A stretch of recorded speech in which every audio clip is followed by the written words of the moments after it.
Alright, since we're down in the basement, we may as well do a video about a couple of video games I played. Here's an update on Fire Emblem. I picked it back up and I played it for a while. I was having a lot of fun with it. And then I got to the point where I was like, oh, I am hella stuck here. Um, I This is Fire Emblem Engage, by the way. I wanted a difficult Fire Emblem game. I wanted a game without some of the social sim aspects that the Three Houses had. So I was enjoying it. I think the difficulty was right on the level. I knew that the emblem rings were pretty important, and I was carrying on my way. I kind of got frustrated because there were so many different characters that you couldn't really like. There's always a new one coming along and just like being way better, and they didn't really let you use that many of them, and it's kind of hard to like keep up with them. So I said, when I picked it up again, I was just like, just choose these guys and keep going. And there's a few things that really, really pissed me off. One, this game might have the most unclear rules for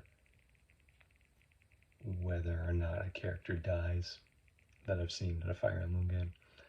Like, we all know Fire Emblem was like, they die, they're gone, sure. I was playing on classic mode, I wasn't confused about that.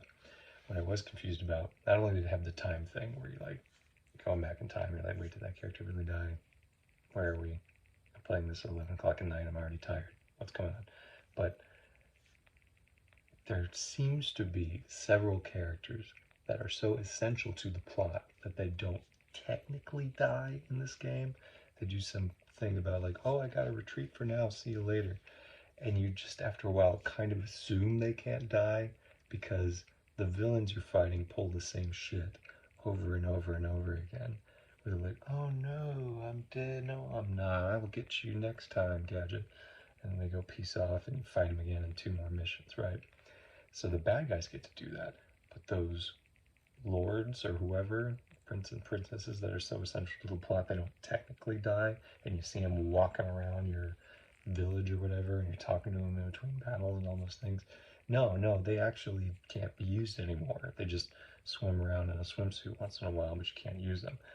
By the time I figured that out, I had lost 2 characters, and I hadn't even realized it, both of which I'd liked and used or wanted to use.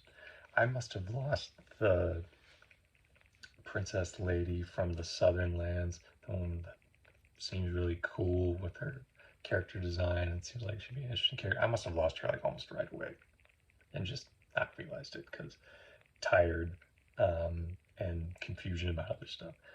I realized what happened because I was looking around going, I was preparing for a battle, looking around going, man, I could really use another like kind of like beefier unit to like be a wall. Where's Alfred? He's like maneuverable and kind of beef.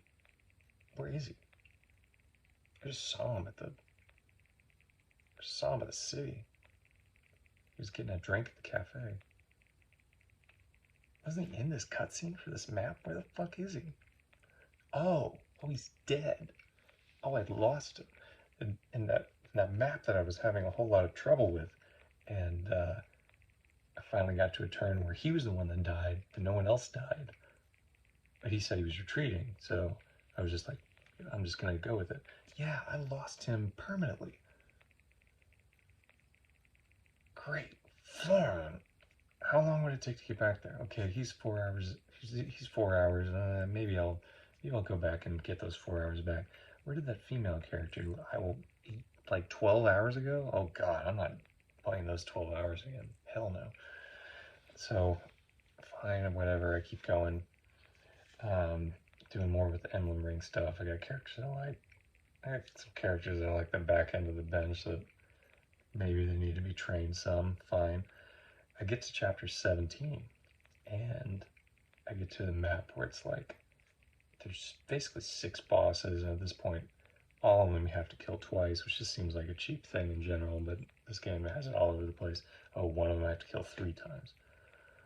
Oh God, I guess I gotta use the biggest powers of the emblem rings. Fine.